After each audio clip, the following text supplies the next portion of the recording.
La situation était déjà catastrophique. Mais avec le coronavirus, nous nous rendons compte que nos manques peuvent nous être fatals.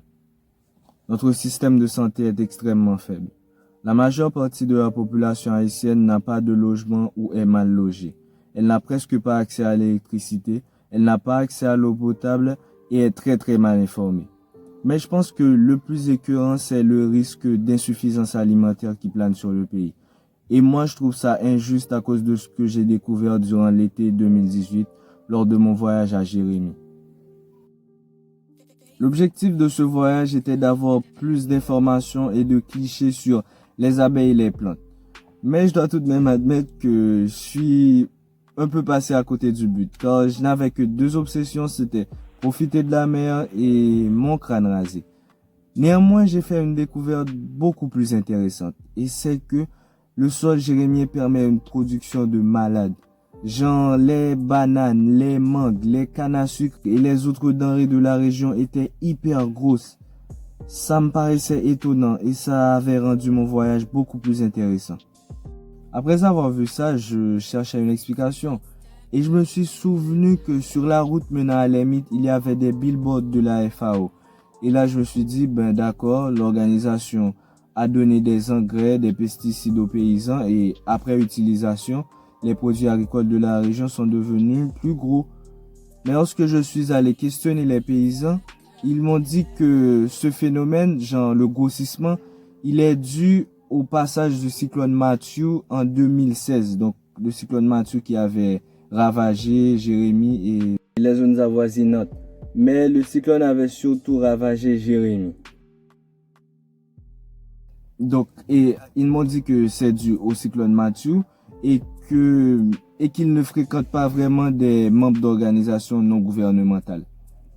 Après ces séances de questions et réponses, j'étais très heureux parce que ça, c'est une vraie richesse. Dans le monde, genre d'une manière générale, et pour arriver à ces résultats, les agriculteurs utilisent beaucoup d'engrais et de pesticides. Et ce sont des produits qui ont de mauvais impacts sanitaires et environnementaux. J'avais passé un peu de temps à réfléchir sur le sujet. Et j'en suis arrivé à la conclusion que cette situation est vraiment ignoble. Et je vais vous dire pourquoi grâce à un décompte. Premièrement, j'ai jamais eu droit à ces produits. Genre, ils ne quittent presque pas Jérémie. Et ils ne vont pas très loin de Jérémie non plus. Et ça, c'est principalement à cause de la mauvaise gestion des routes qui permettraient leur acheminement. Et le plus triste, c'est que ces produits-là pourrissent là-bas. Ils pourrissent là-bas. Deuxièmement, les paysans qui s'occupent de ces richesses vivent dans des conditions extrêmement difficiles. Bon, difficiles. Je vais pas dire extrêmement. Ils vivent dans des conditions assez difficiles. Ils n'ont pas d'hôpitaux dans leur région. Ils ont de très mauvais établissements scolaires dans leur région. Le DH est inexistant dans leur région. Genre, ils n'ont jamais d'électricité. Jamais d'électricité. Et troisièmement, ces mêmes produits-là sont importés. Je vais vous expliquer le drame grâce à cette photo. Cette banane-là représente celle que je trouve le plus souvent dans les marchés locaux.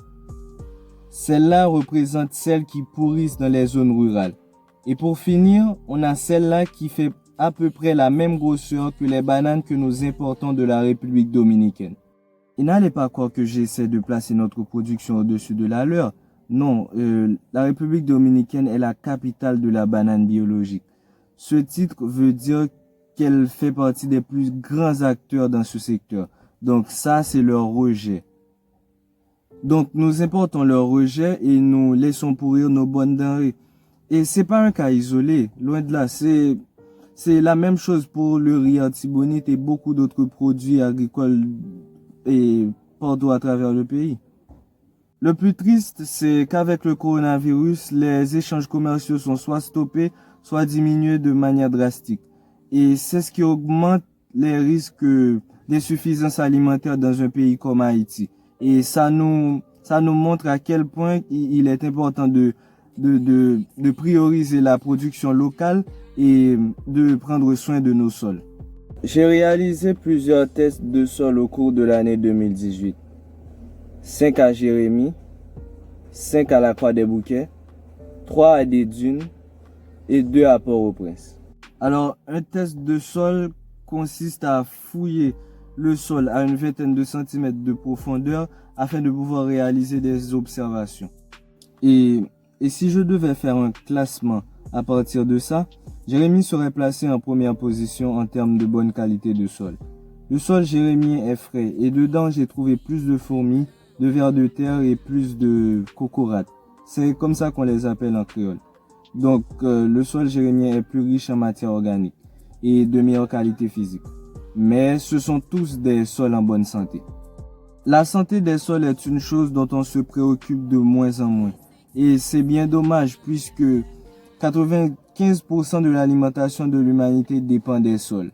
Ils sont les supports de nos plantes. Ils abritent une biodiversité non négligeable et c'est là que s'amplifie l'eau de pluie. Tout ça pour dire que sans sol productif, il n'y a pas de vie. Et sans bon traitement, il n'y a pas de sol productif. En Haïti, nous traitons très bien nos sols, étant donné que nous n'avons pas une agriculture intensive. Je ne dis pas que nous produisons énormément. En Haïti, nous ne produisons pas assez, à mon avis.